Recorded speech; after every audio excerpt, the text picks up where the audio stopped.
pessoal, estamos começando aqui mais um episódio do podcast Léo Talks e eu estou com uma pessoa muito interessante que descobriu um método de prever terremotos usando cálculos matemáticos, né? E observando comportamentos de outros terremotos, né? Estamos aqui com Haroldo Maciel. Seja muito bem-vindo, Haroldo. Obrigado, Léo. Um prazer estar aqui, poder compartilhar esse momento com você é muito importante para mim. Obrigado pelo convite. Então, Haroldo, eu fiquei assim muito interessado, principalmente no assunto, né? Eu tinha visto um recorte seu em outro podcast. Cara, e eu achei assim tão curioso, porque eu já até assisti filmes dessa temática que tem muito sobre tornado, sobre terremoto e tudo mais. E o método que você usa é um método único, né? Desenvolvido por você. Eu desenvolvi o método, mas já existia já um geofísico que mencionou isso aí muito tempo atrás, né? O Dr. Peter Shebalin. A ideia começa com um russo chamado Peter Shebalin, né? PhD, e ele se mudou ali para a Europa para dar continuidade a esses estudos. Ele foi a primeira pessoa que citou que poderia existir uma correlação entre os terremotos que ocorriam no Japão e no Alasca.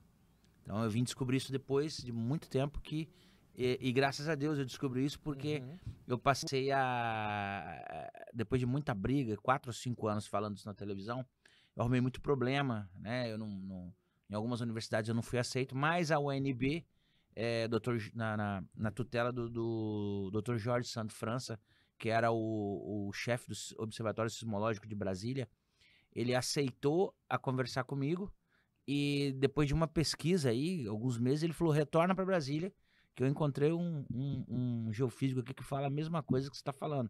Só que ele fala de uma correlação entre os terremotos do Japão, né, e os terremotos do Alasca.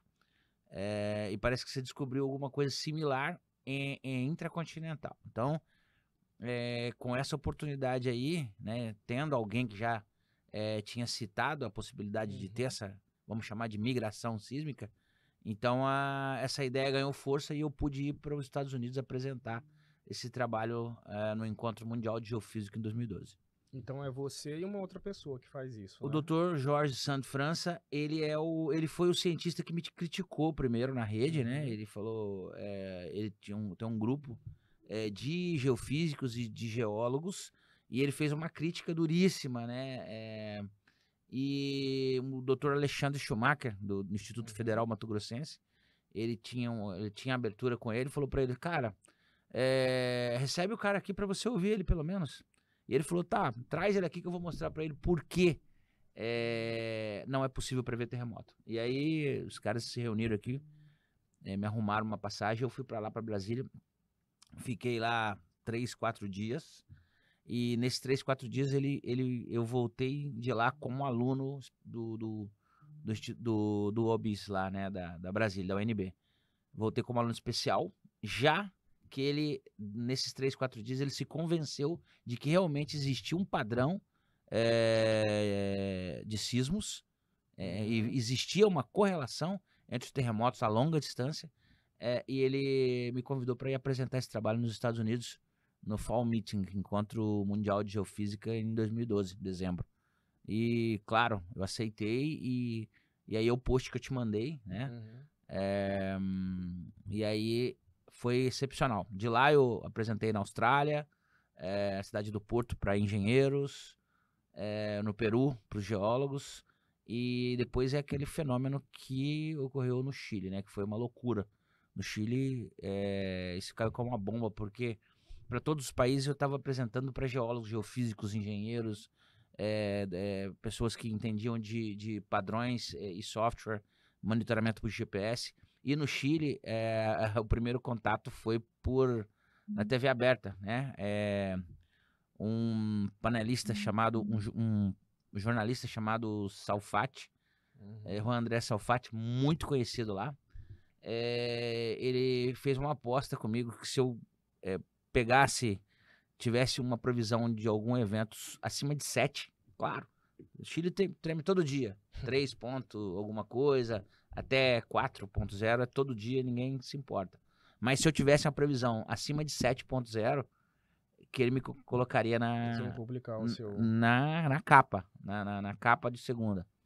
E eu esperei 4 meses até ocorrer a previsão de Valparaíso, até o nome da cidade é Valparaíso, a cidade capital lá, onde está tá lá o parlamento. E eu mandei esse material para ele na segunda-feira. E impressionante que todas as TVs, a TV que eu mandei era uma TV pequena, tipo uma Cultura, hoje até a Cultura é grande, mas uma TV, uma MTV da época. Entendi. E as outras televisões, a TV estatal, a TVN, Chilevision, Mega, as grandes emissoras, elas começaram a convidar geólogos e geofísicos para me bater. Então ficou isso na segunda, terça, periódico, jornais impresso, rádio. Aquilo foi excelente. Na quarta-feira eu recebo um telefonema do Dr. Jorge, de Brasília, e fala para mim: você tem que retirar essa previsão, porque senão vai acabar com a gente. Se esse terremoto que você previu não aconteceu, eu vou ter que largar meu diploma e vender pipoca. Eu não vou mostrar o e-mail que eu mandei para ele, mas eu falei: vamos manter a previsão. O senhor confia? Confia. Então vamos manter a previsão. E realmente na noite de domingo, eu tinha feito a previsão, o terremoto não aconteceu. Ele aconteceu às 0h15 da segunda-feira e depois disso todas as outras televisões dispensaram os geólogos, geofísicos, e eu tive que arrumar mais amigos aqui que falassem espanhol para poder ir nas televisões explicar o modelo. Então, é impressionante aí. Ah, tá. E oficialmente eu recebi uma carta protocolada do então presidente Sebastião Pinheira, agradecendo pelo trabalho e que ele estava acompanhando e que aquilo ali gerou uma grande comoção no meio político. Por quê? Porque justamente esse 7.0 fez um estrago lá, não deveria, mas foi muito raso. E acabou o presidente do Chile, na época, mandando uma carta protocolada que oficializou aí essa primeira previsão. E eu fiz uma pesquisa sobre você e eu percebi que você lá é quase que uma celebridade no Chile, né? Nessa vez que eu fui para lá, eles me prenderam num local para não dar entrevista para outros canais. Então acontece isso. Colocaram eu num... a entrevista ia ser em Santiago, né? Então eu participei do primeiro programa ao vivo, debates, tá? Não foram programas tranquilos. Era assim, os caras me convidavam para ir na televisão e sempre atrás de uma parede tinha um geólogo, um geofísico, esperando para poder falar: não, hoje eu vou te desmascarar. Eu adorava isso. Primeiro porque treinava o meu argumento pensando na língua espanhola. Para mim, o desafio era esse. Era tentar responder em espanhol com raciocínio do espanhol ferramental, né? E isso para mim é absurdo. O desafio, eu adoro o desafio. E as perguntas que os caras faziam eram embasadas em coisas que tinham sido escritas e eles não levaram em consideração aquilo que eu tinha pesquisado, né? O sistema é baseado em backtest, né? Então eu estudei 10 anos de terremotos, histórico de terremotos em todo o planeta, para poder tentar ver se existia um padrão de repetição. Entendi. Então, o que aconteceu foi, eu estava prevendo o terremoto em tempo real. Acontecia um terremoto em tal lugar, eu falei: ó, em tantas horas e tantos minutos, em tal lugar. E tive um debate com uma geofísica que disse que se esse terremoto... Eu falei para ela: ó, vai ter um terremoto na Itália em 36 horas. Ela falou: na Itália onde? Eu falei: no norte da Itália. Ela falou assim: no norte da Itália não tem terremoto há 20 anos. Se houver um terremoto no norte da Itália, amanhã eu volto aqui e admito a sua teoria. E o terremoto aconteceu, né? Ficamos até bêbados de alegria lá, porque eu tava no hotel. E aí a diferença, né? Pode parecer sinistro, mas quando eu recebi um tweet de uma pessoa da Itália falando: olha, acabou de ter um 5.2 aqui, tem mortos e derrubou o prédio. Depois de 20 anos. Então, a minha reação foi inversa. Que eu tinha uma aposta em jogo e aí... E ao mesmo tempo que você ficou feliz, você fica triste, né? Porque tem pessoas, sim, tem vítimas ali e tal. Mas as vítimas, por exemplo, não dá para justificar os mortos, mas dá para justificar a natureza. Nós vivemos em um planeta que a cada passo errado que você dá, ele muda o ecossistema. Então, assim, tem muita gente que acredita que nós podemos destruir o planeta. Se a gente chegar a 10% de ameaçar o planeta vai reagir de uma maneira que ele pode botar a raça humana em extinção. Eu estou falando assim, se a gente consegue, se a gente conseguisse aquecer mais 3 ou 4 graus no oceano, que é a preocupação, existem estudos já, pode pesquisar, dá um Google aí, que diria que se a temperatura aumenta mais 4 ou 5 graus, a cadeia de vulcões por todas as partes do mundo, elas entram em erupção, lançam uma camada de dióxido de ferro que impede a passagem solar. Ou seja, se a gente aquece 5 graus a mais a temperatura dos oceanos, a gente acaba gerando aí uma era glacial, uma pequena era glacial precoce. Então, tudo isso que eu estou falando aqui não é novidade. Quem é ativista e é fã do ecossistema sabe o que eu estou falando, né? E lamentavelmente pode ser que eu festejei por aquela, não pelas mortes, mas por ter acertado o terremoto da Itália, mas isso me deu nome, e com esse nome eu pude alertar em 2016, que foi o terremoto que me valeu a pena, e tirar cerca de 20 mil pessoas da costa do Chile antes do tsunami chegar. Eu fiz uma alerta de 45 dias antes, e as pessoas que já vinham acompanhando o meu trabalho, elas tiveram tempo de esvaziar toda a orla sem alerta. Lá geralmente tem um alerta. Frente a um terremoto tem um alerta, sirene, bombeiro. Esse local chamou La Serena. A onda costuma chegar entre 30 e 40 minutos, a primeira onda de 3. Nesse dia, com 12 minutos, a onda chegou e devastou o local. Tiveram várias televisões de outros países pesquisando por que somente 12 pessoas morreram num tsunami que não teve alerta, não teve... E aí rolou até um filme aqui no Brasil, do Severino Neto, chama Sísmico, ficou na Amazon Prime há muito tempo, onde nós vamos para lá para saber por que você saiu da orla. E aí entra em jogo uma previsão que eu fiz 45 dias antes, ao vivo, e eu dou o nome da cidade, que estava sem um terremoto há 70 anos. Caramba. Então você conseguiu prever um terremoto 70 anos sem nenhum num abalo local sísmico. Exatamente. Então, assim, não é mera coincidência, mas eu percebi que quanto mais você se aproxima de uma, não vou chamar de verdade, mas de um indício de algo palpável ou real, mais você encontra problemas no meio político, no meio jurídico. Realmente, se você descobrir alguma coisa que facilite a vida ou que vai gerar um prejuízo aí para algumas empresas, geralmente você é questionado ou calado. Então, eu entendi o sistema e... Até o meio científico, né, tem a dificuldade de entender como que você faz essa leitura, né, porque é como você disse, né, até nessas leituras que eu fiz sobre o seu método que você desenvolveu para descobrir o terremoto, eu percebo que tem alguns questionamentos ali de cientistas, né, sim, e geólogos, sim, e tal, que tenta rebater falando que isso aí não é algo que pode se comprovar, tipo, cientificamente, em laboratório, fazer testes. E mesmo você tendo esse nível de acerto, a que você atribui essa rejeição, essa dificuldade da ciência buscar entender o que você tem aí de ferramenta? Vamos supor que eu crio uma regra, e essa regra ela foi dissertada e foi defendida por 100 anos. É o caso da geologia, tá bom? Não vou entrar a geofísica, vou falar da geologia. De certa parte vai ter partes físicas aí. Eu vou colocar aqui centenas de bolinhas de gude nessa mesa aqui. Então, eu vou jogar aqui algo como se fosse a sinuca, né? E vou bater, uma bolinha vai bater na outra, e assim, olhando esse padrão, eu tô falando de quando eu comecei, em 2012, tá? Hoje já é possível fazer algo mais fácil devido a IA. Depois que a gente coloca essas bolinhas aqui, depois de muito tempo observar, eu crio uma teoria sobre essas bolinhas e de como elas se comportam. Esse comportamento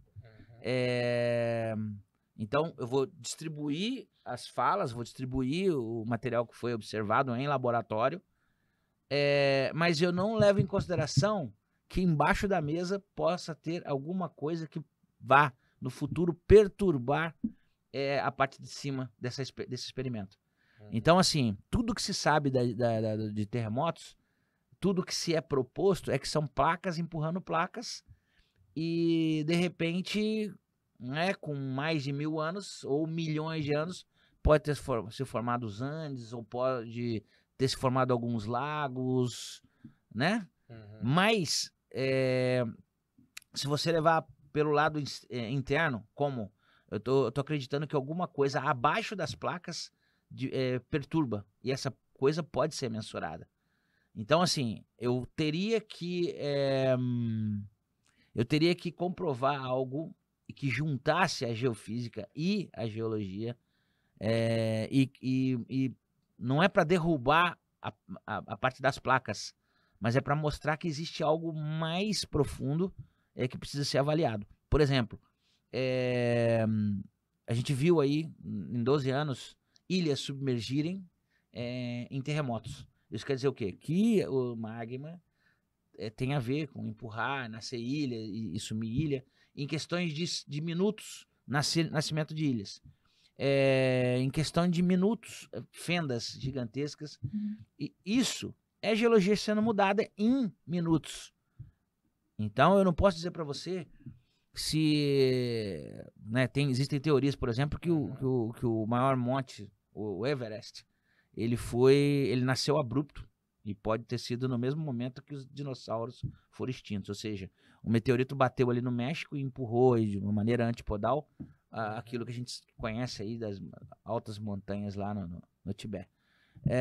Então são coisas que a gente não sabe. Tudo que a gente acha que sabe, ela vem sendo derrubada. E o que não pode acontecer é que existe aí a caça às bruxas hoje com a IA, de que alguém que defende algo novo vai ser silenciado. Então, assim, eu atribuo esse rebate da geologia ao tema de que, enquanto eu defendo que é só placa, como que eu vou fundamentar uma teoria dizendo que o que está gerando os terremotos, o que está sendo o gatilho, existe uma pressão entre uma placa e outra. Mas qual é o gatilho para isso? Está no clima? Está onde? Então, vem a parte onde eu acho que o que está movimentando e gerando terremotos de grandes escalas é algo que está girando abaixo das placas. Algo que está solto entre o núcleo, né, de ferro fundido, e eles chamam de plástico, né? Que é vamos pensar na lava, tá bom? Uma casca do ovo. Tem lá a gema, aí tem a clara e tem a casca, né? Exatamente, talvez seja até a mesma proporção da crosta, a casca. Aquilo que você vê de clara, talvez seja a mesma proporção do que a gente tem abaixo das placas. Então, assim, fazer um estudo somente baseado em placas e esquecer a clara e a gema, para ser bem mais simples aqui, seria a mesma coisa que um pelo ou um verme que está na casca dizer que entende a função para que a gema é criada. Não sei se eu fiz uma... Não, sim, consegui entender. E, inclusive, dentro dessa sua resposta aí, o que eu imagino? Tem tecnologia suficiente para fazer todo esse desenvolvimento e entender que o que você conseguiu descobrir junto com o que a geologia já entende é possível? Sim, hoje com a IA é possível você descobrir isso em questão de algumas IAs, né? Tem algumas IAs que existem aí e que evitam falar de algumas coisas, mas tem IAs que, sem censura, que se você perguntar algumas coisas, ela te responde no pé da letra, né? Então, assim, é possível prever furacões? A gente sabe que é. Por quê? Porque existem o que eles chamam de temporada de furacões. Então, quando você fala temporada, você está colocando ela em uma certa época do ano. Existe o berço de furacões, que é ligado aí à temperatura do Atlântico. No caso dos furacões do Atlântico aí, que é do maior interesse nosso, existem ali o berço onde a temperatura, a água muito quente daquela região ali do Atlântico, da metade do Atlântico para o norte, ela é muito quente e a temperatura a menos 50 das nuvens, ela cria ali um vórtice, e esse vórtice vai ganhando umidade e força, né? Nasce como uma tempestade e depois se transforma num furacão que, dependendo da velocidade que ele gira, eles conseguem até, né, saber a rota deles. Então, sério mesmo, eu não acredito que a ciência como está hoje, que os grandes nomes aí, eles já não tenham percebido que sim, os terremotos têm uma repetição, e que isso aí vai ser como prever chuva daqui. Eu acredito que em 5, 10 anos a ciência tá voando, né? Não dá para mais. É logarítmica a escala de desenvolvimento da ciência. Não é algo que é 1 mais 1.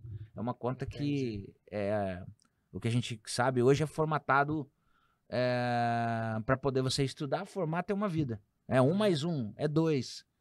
Mas na verdade, uma gota mais uma gota é quanto? Então, estamos falando de outra coisa diferente de uma matemática normal. Estamos falando de uma essência, né, da natureza que a gente não admite. Mas a natureza, ela dá um recado, ela escreve. Ela tem um padrão em tudo. Até na espiral das estrelas, não é segredo para ninguém. A formação do DNA, tudo tem uma estrela, tem uma assinatura. E isso, para mim, me levou a acreditar. Quando me falaram, é impossível prever terremoto. Eu falei, pô, no churrasco bebendo cerveja com a galera. Por quê? Não, porque é impossível. Só isso, porque sim. Pô, eu fui lá imprimir 10 anos de terremotos e vi que não só mas uma grande quantidade de terremotos tinham um padrão com tempo e hora. O que o Dr. Peter Chebalin percebeu é porque... Isso que eu ia te perguntar, até para continuar essa sua resposta. Esse foi o momento em que você começou a prever com precisão os terremotos? Eu comecei justamente com terremotos do Japão e o Alasca, que eram terremotos assim, por exemplo, acontecia um 2.8, um 3.5 no Japão. 2 horas e 40 depois, acontecia no Alasca. Então, eu falei, mas espera aí. Isso aí já é impressionante. Ter eu poderia chamar de reflexo? Mas você já tinha esse interesse? Ou Não. qual foi o momento? Tava nessa conversa aí que você se interessou por analisar o comportamento dos tava terremotos. Um médico, um psicólogo, o Dr. Anselmo Rosa, tava um programador, Júlio César, hoje está lá em Rondônia. Eu não vou lembrar o nome, mas tinham mais pessoas que a gente tava na resenha de sábado. Você fala de tudo em resenha, você sabe disso. E a gente foi logo depois do terremoto do Japão, que matou, foram, parece que 20 mil mortos, né? E teve um acidente nuclear e tal. E o assunto foi que a gente, lamentando tantas mortes, não, não, que pena que é impossível prever terremoto. Aí quando a pessoa fala, é impossível, por que impossível? Não, porque a ciência está buscando isso faz 100 anos. Puxa vida.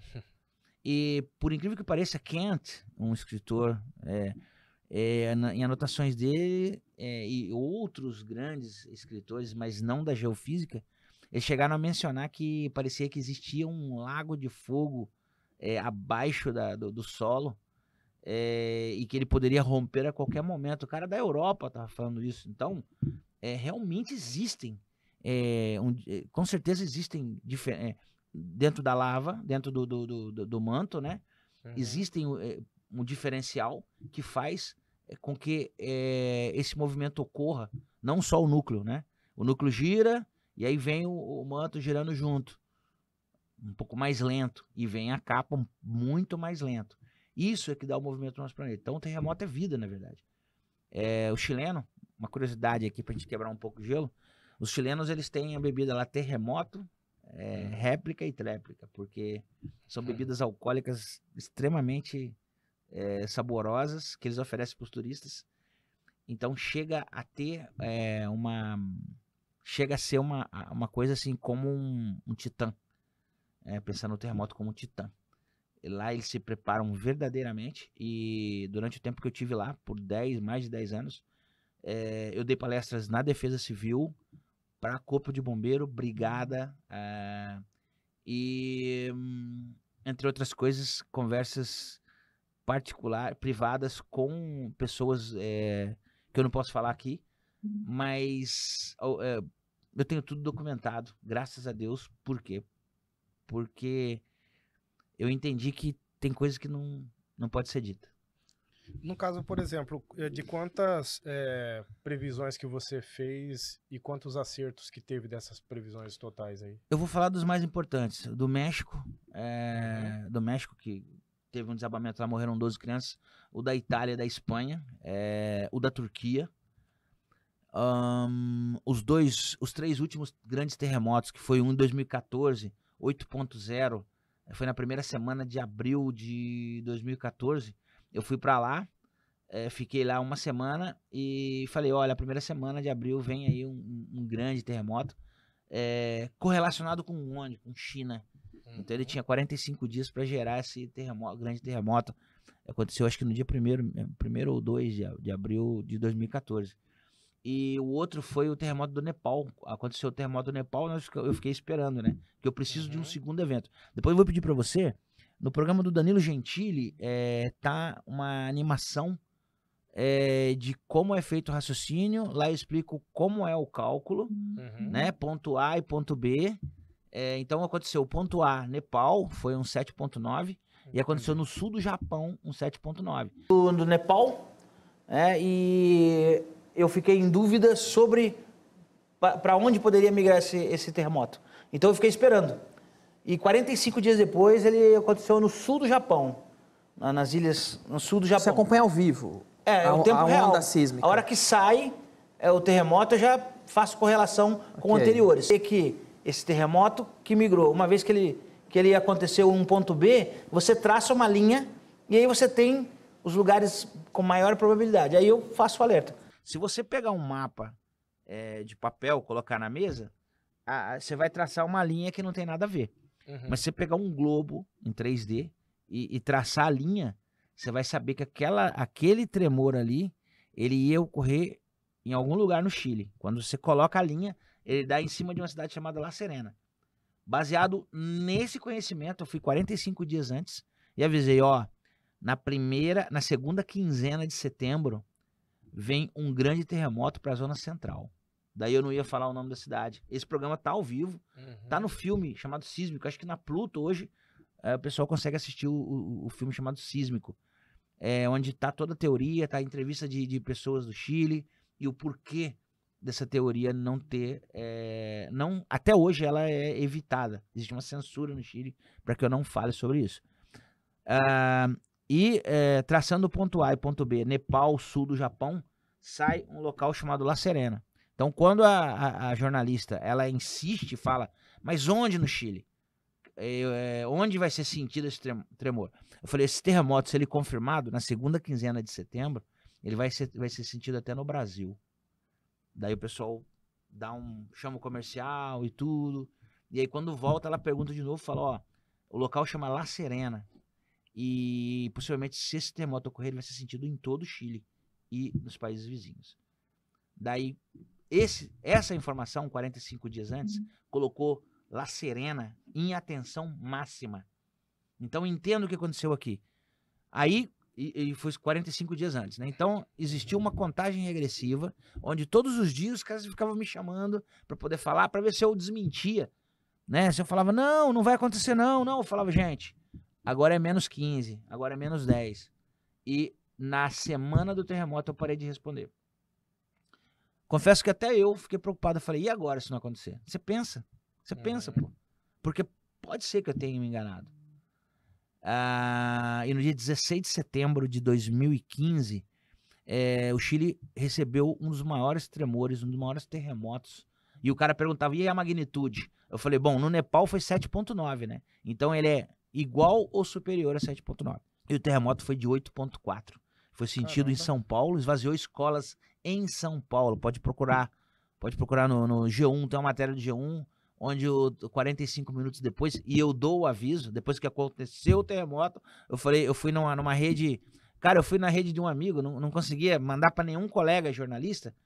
Daí um amigo meu que é do site de humor, na época, chama Jacaré Banguela, Rodrigo do Jacaré Banguela, um site que foi muito conhecido aqui de humor. Ele falou, pode postar na minha rede. E eu postei lá e o pessoal ficou rindo. 40 minutos, o pessoal fazendo piada com aquilo. E aí você só vai vendo assim, ó, e aí quando você vê assim, caraca, tremeu aqui, gente. Tremeu mesmo. Avenida Paulista, não sei o quê. Daí e começa. E aí, algumas horas depois, várias cidades ali sentiram um tremor. Isso é normal. Tem um assunto que vai botar sal na moleira da galera aí, mas eu vou te falar. Se tiver um 9, teve um 8. Tivemos que desabrigar ali alguns alunos perto da Avenida Paulista, né? O terremoto de 9, ele é milhares de vezes mais forte, não é escala algorítmica, é uma escala logarítmica. Então é uma escala que ela não é, ela é fora, ela é 1000 vezes ou mais forte do que a 8. Então, se houver um 9 em Valparaíso, possivelmente a gente vai ter queda de casa em Barueri, em Osasco, Carapicuíba, que são locais onde a estrutura é muito mal feita. A gente não estamos construindo aqui, não temos construção no Brasil que aguenta um tremor de 5. Agora, se você quiser uma previsão, realmente tem para entre 45 dias ou menos, tem um outro 8.4 para acontecer. Vou dar uma olhada e já te falo. Esse 8.4, ou 7.7, nós tivemos um 7.7 no Atlântico, ninguém fala isso. Não tem nem 30 dias, né? Ali em passagem de Drake, chama, entre a Antártica e o sul do nosso continente. Ninguém fala, sabe por que ninguém fala? Ninguém fala, por exemplo, do vulcão Michael que tem no Atlântico. Ninguém fala do perigo algumas pessoas falam ainda de La Palma, né? Tem até um filme que fala disso. Realmente esses riscos existem e o risco do Brasil talvez não seja o terremoto em si, mas os tsunamis que podem ser gerados por catástrofes aí no Atlântico Sul ou no Atlântico Norte, aí na frente de Portugal, que é o caso que já aconteceu, né? Então, no caso do Brasil, ele não tem um risco de um terremoto dessa magnitude aí.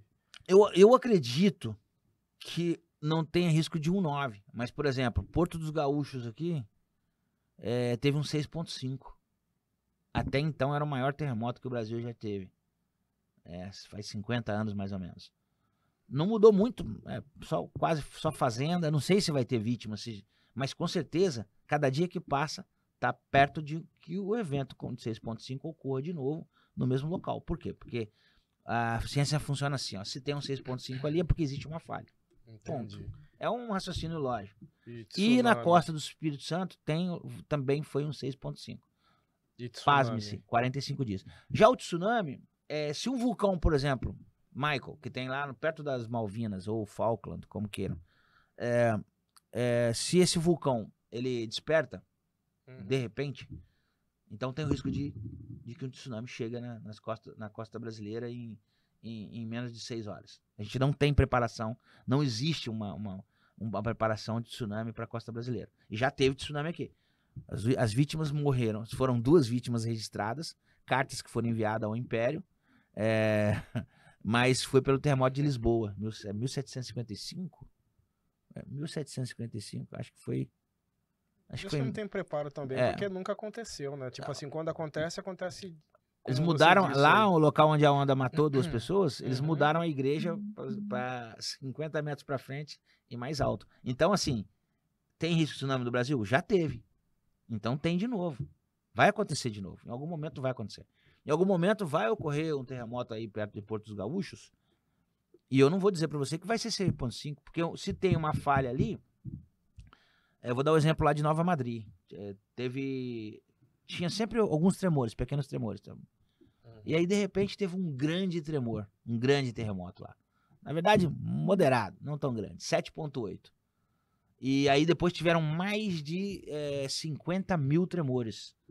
E o local lá afundou e hoje é onde tem um lago lá, na falha de Nova Madrid. Então, assim, eu não sei, depois de ouvir sobre isso, eu não sei se os lagos que a gente encontra bem no centro do continente não são frutos de eventos como esse. E desde o tempo que você vem prevendo esses terremotos aí, quanto tempo, de quanto em quanto tempo acontece? Tipo assim, às vezes são meses, às vezes são Tá. anos. Boa pergunta. Essa pergunta, eu acho que ela vai dar uma ideia de como o raciocínio da migração funciona. Por exemplo, eventos de 4.0, eles têm uma migração assim de horas. Você fala assim, ó, daqui vai acontecer em 45 minutos, você recebe outra lá. Terremotos de 6.5, é de 7 a 12 dias. E por isso eu tenho uma grande visualização no meu canal. Porque terremoto de 6.5, se você for olhando lá nos meus vídeos, você vai ver que os terremotos estão lá todos cadastrados. Fala, ó, em tanto tempo, em tal lugar. São sempre 3 a 4 locais onde o evento pode colocar. Se você der isso para uma IA, ela de cara já sabe para você. Ele vai falar para você, ó. Mas isso é pontual, por exemplo, assim, é de 12 dias que você falou. Então, de 12 em 12 acontece um terremoto? Eu diria que 12 em 12, por exemplo, teve um evento de 6.9. Esse é de 45 dias. Eu tava na televisão e o jornalista falou, se você tá falando isso, então em 45 dias vai ter um terremoto de 6.9 no Peru? Eu falei, eu não, agora você falou. Ele falou, baseado na teoria. E aí, 45 dias depois, ele deu a notícia de que realmente... Então, esse padrão existe. Esse padrão existe. E pode ser feito por outras pessoas. E agora, com o IA, eu acredito que isso vai... Essa teoria ela vai ser melhorada e publicada por alguém. Com certeza não vai ser por mim, porque o Brasil ele não tem boa relação com quem tenta propor algo novo. Nunca vai ter. Nunca teve. A gente não valoriza muito a educação, lamentavelmente. Eu trabalho na Croton, trabalho na Unic, e eu sei que o sufoco que a gente passa ali para poder conseguir dar uma aula, e não é o problema da Cogna, é o problema de quem entra para estudar, é o problema de quem apoia, quem patrocina, universidades federais. A gente sabe que a evolução da humanidade, a segurança, o ser humano evoluindo como caráter, tudo isso depende da educação. E parece que, de alguma maneira, isso não está sendo muito levado a sério. Então você acha que assim eles não estão muito preocupados em algo novo, no caso, como essa prevenção de terremotos nas escolas? Nada novo. Os irmãos que desenvolveram, eles foram contra. Eles disseram que o heliopapiloma, eu não vou saber falar exatamente o nome da bactéria, mas os irmãos eles disseram que a gastrite não era uma coisa natural, ela era gerada por uma bactéria. E eles defenderam isso no mundo do meio médico. E eles foram açoitados, né? E o que o cara fez? Um deles tomou um copo com a bactéria e eles foram Nobel por isso. Eu te pergunto, propor algo novo, você tem que estar preparado para apanhar. Eu te pergunto, quando Albert Einstein propôs numa mesa, quando ele propôs, e não foi nem pela grande proposta dele, que ele ganhou depois, ele ganhou lá o prêmio, foi com da foto, né? Da fotocélula lá, não foi como a maior dele, da relatividade, foi outra coisa. Mas quando ele fez as proposições dele lá, qual das pessoas na mesa poderiam avaliar ele? Qual poderia chancelar ou negar? Difícil, né? Nenhuma, né? Os assessores, os caras que estavam assessorando ele tinham maior fundamentação. Mas existe isso. Até hoje, se você vai propor algo novo na faculdade, eu quero fazer um TCC. Na verdade, não. TCC? Pode ser o TCC. Eu quero fazer um TCC. O orientador vai dizer não. Não é por aqui. Você vai escrever outra coisa e tal. Eu não sei se num passado remoto, o cara falava, vou fazer o meu TCC aqui. É uma coisa inovadora. Hoje não. O orientador vai ler o seu trabalho e vai falar, não, tá uma porcaria, vamos escrever sobre outra coisa. Então, assim são gerados os TCCs. As teses, né, os doutorados, também. As teses, você tem que... Desculpa até quem estiver me ouvindo, lamentável, eu trabalho lá, eu trabalho na universidade, eu sei, eu estou agora me preparando, eu sou avaliador de bancas e... Cara, eu entendo como funciona. Então, assim, ninguém vai arrumar problema pra cabeça. Ninguém vai mexer, tipo, Ô, eu tô com uma tese nova aqui, queria escrever sobre isso, quero fazer meu doutorado. Não. O orientador vai falar não. Assim como o meu professor falou pra mim, cara, a gente não pode falar sobre isso. Isso aqui talvez seja assunto pra daqui 20 ou 30 anos. Ele falou. Mas agora, se a gente for, eles vão caçar o meu diploma. E eu fico vendo, cara, tipo, o que eu pesquisei sobre o que você sabe, cara, sabe o que me lembra? Na época em que se achava que a Terra era plana e quando depois foi falado que era esférica, mas isso envolvia religião, envolvia um monte de outras Exatamente. coisas.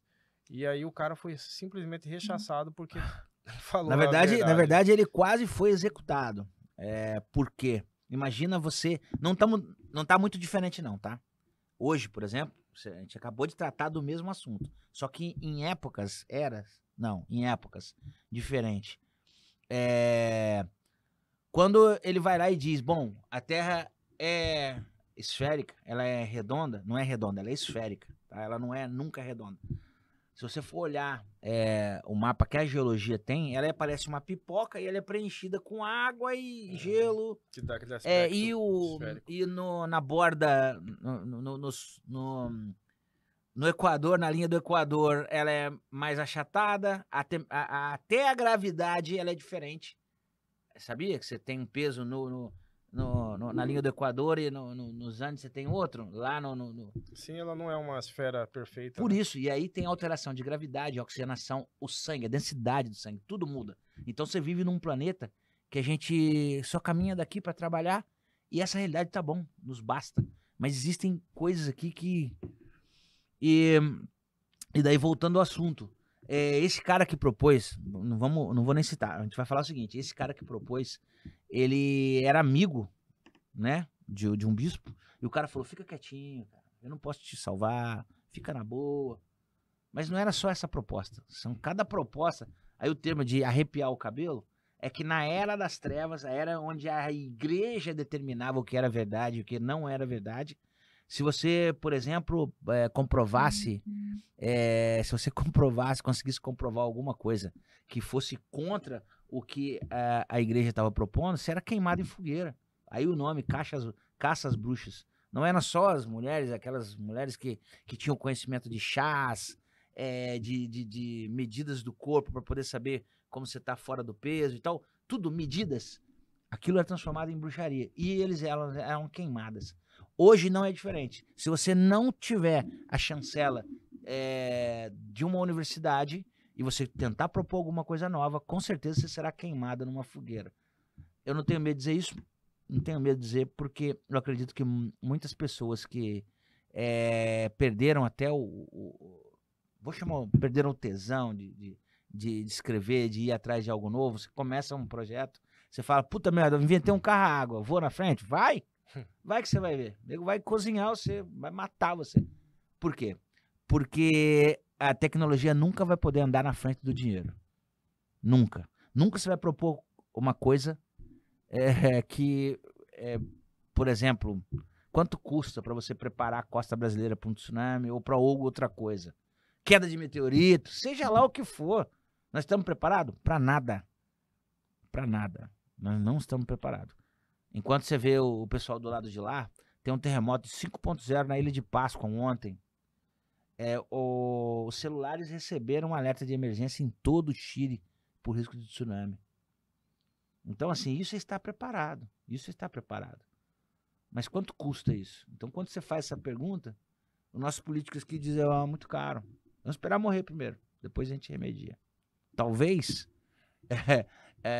talvez algumas tempestades, inundações que ocorrem por aí, seja aí no sul ou na Serra Carioca, todo ano tem.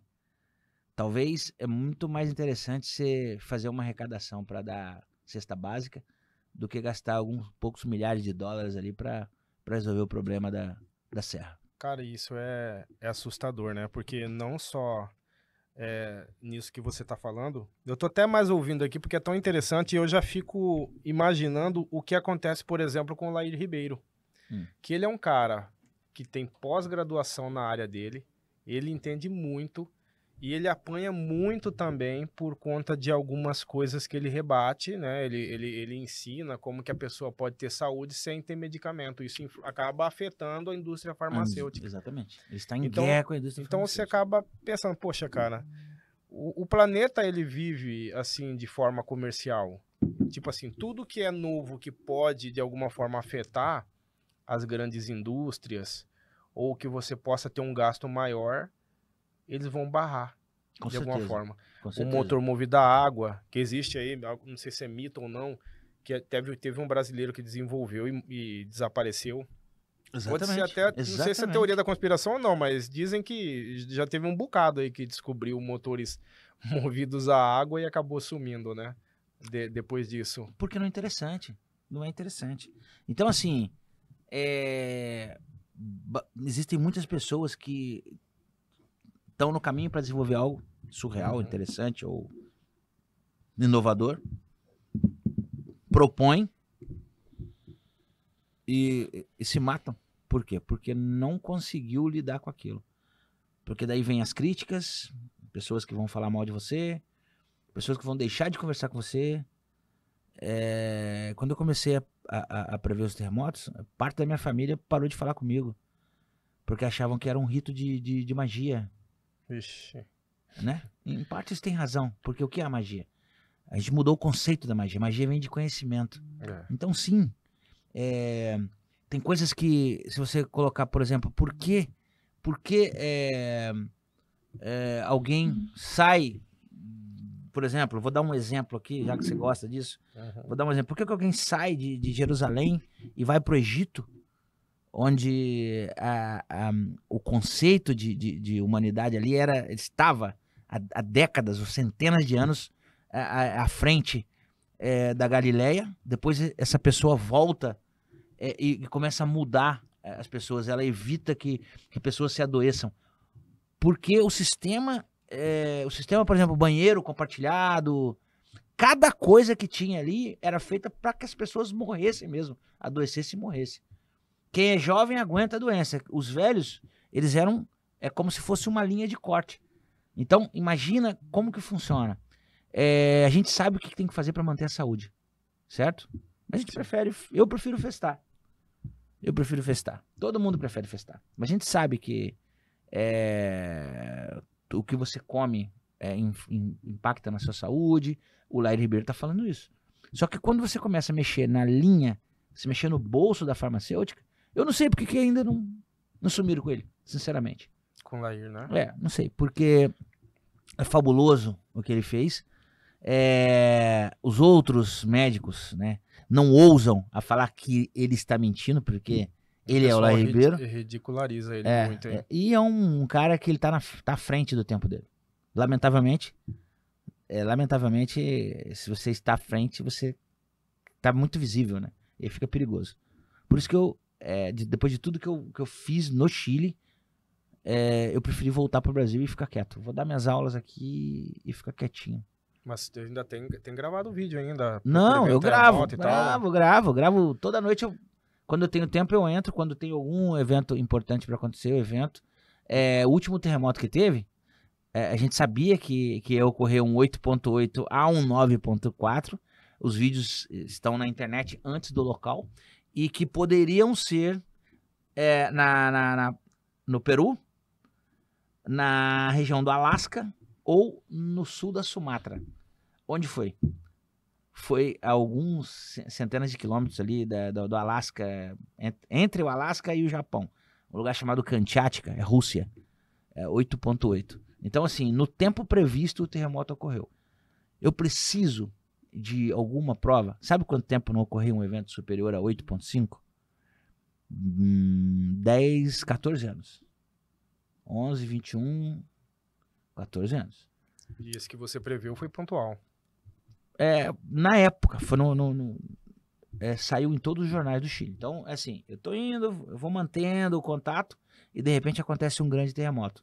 Eu entro ao vivo em programas de televisão, e no Peru, no Equador, rádio, México e por aí vai. Então Eu vi em uma entrevista que você fez aqui há acho que uns 14 anos atrás, que você citava, que tinha acertado, que você tinha previsto um terremoto, não sei se é na Itália, Sim.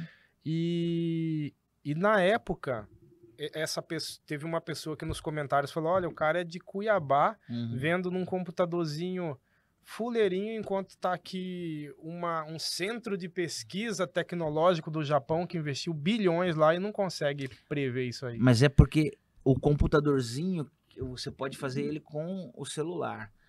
O que na verdade eu fazia na época e ainda faço, é que eu tenho um aplicativo, ó, eu clico, o primeiro aplicativo que abre é isso, porque hoje parte da minha renda é isso. Então assim, o terremoto aconteceu, ele sai aí na hora. Esse é um aplicativo que você desenvolveu ou já Não, existia? esse aí é o que eu uso. O terremoto vão acontecendo, eles vão saindo aí. Ele apita, ele fala onde. O computadorzinho pega dados do computador que os caras gastaram bilhões de dólares. Toda a estrutura deles de colocar, por exemplo, os medidores de sismos, né, os sismógrafos, computadores que medem ondas no Atlântico e no Pacífico. Esses aparelhos, eles enviam um sinal para um servidor, eu busco o sinal do servidor. Então o que eu fiz foi interpretar os sinais, olhar para locais onde eles não estão olhando. Mas de fazer uma pergunta assim, que é quase que uma provocação e ao mesmo tempo faz parte daquilo que você tinha falado, que parece que a ciência e os grandes líderes mundiais não estão muito preocupados em, de fato, resolver o problema. Você não acha que talvez eles tenham feito vistas grossas para esse comportamento que você já vem analisando?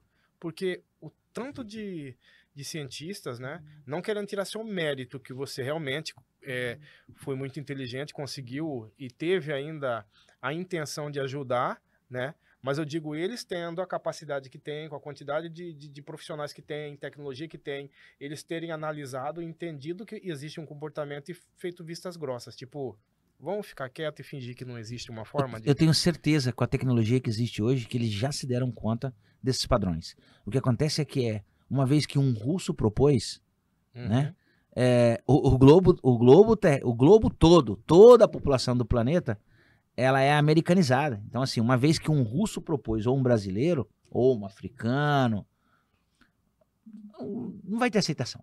Agora, quando chegar a hora certa, com certeza alguém associado, as pessoas certas vão dar a conhecer que realmente existe. Eu gostaria de sobreviver para ver isso. Só isso. O que eu peço a Deus é que me dê vida para poder ver alguém chegar e falar realmente os tremores têm correlação. E isso é o que seria para mim a cereja do bolo. Porque eu não tô assim, puxa, eu tô triste que ninguém acredita em mim. Não. Quando você chega numa certa idade, você não faz mais nada para agradar os outros, você não se importa. E eu tô 10 anos fazendo isso. Você acha que realmente eu fiz isso para agradar alguém? Não. Eu ia para debater. Saía fogo lá, sabe por quê? Porque eu ia para um local onde os caras eram extremamente rudes. E eu ouvindo no espanhol, talvez até a maneira como eu entendi a coisa foi melhor não entender 100% dos xingamentos. Eu conseguia responder com tranquilidade, porque eu estava concentrado na resposta e não na indagação. Porque os caras bateram muito. E aí chega uma parte da minha vida onde eu falei, não, agora eu vou responder do jeito que eu quiser. E aí muita gente fala, cara, tenha paciência, tenha paciência. Porque realmente o que eles sabem é o que está escrito. Ninguém vai se atrever a propor nada que está fora dos livros. Eu não sou terraplanista, de jeito nenhum. Pelo contrário, eu entendo como que funciona as coisas. Mas se alguém quiser acreditar, que vai fundo. É uma crença, né? Não desmereço ninguém. Mas sobre tudo que eu já fiz, eu não acredito que depois de essas previsões confirmadas do 8.4 de Tarapacá, do 8.3 do México, do terremoto da Turquia, o 8.8 da Kamchatka, e o melhor, esse 8.5 de La Serena, depois de ter tirado 20 mil pessoas da costa, eu não importo se alguém falar, não acredito em você, não importa, o que importa é que 20 mil pessoas acreditaram na minha teoria, eles se retiraram depois do grande terremoto e se salvaram. Então, para mim, isso me basta. E não alguém que tirou um diploma, enfiou na gaveta e falou, vou dar aula e vou... Não tô preocupado.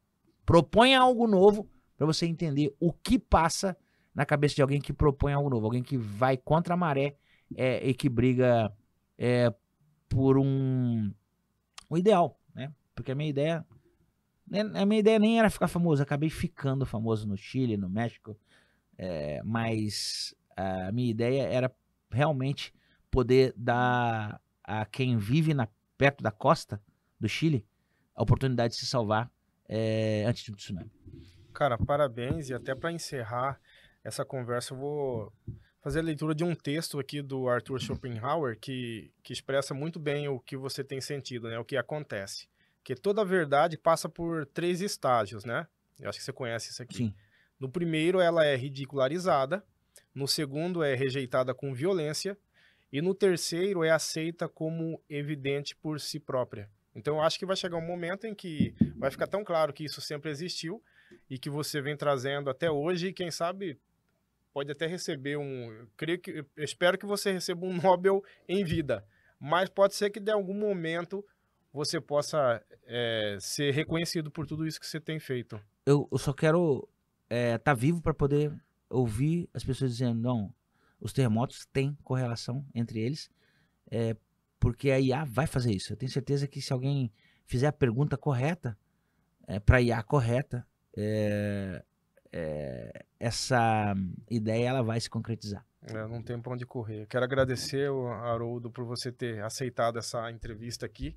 Gostei muito. É muito interessante, principalmente para locais onde tem terremoto, né? E você continua, né, gerando esse tipo de conteúdo. Se quiser passar aí suas redes sociais para as pessoas acompanharem. É @Haroldo Maciel, tanto para o Instagram quanto para o Twitter.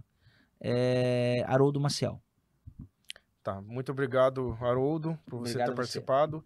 Agradeço a você que estava assistindo até aqui e fique ligado aí até o próximo episódio de Léo Talks.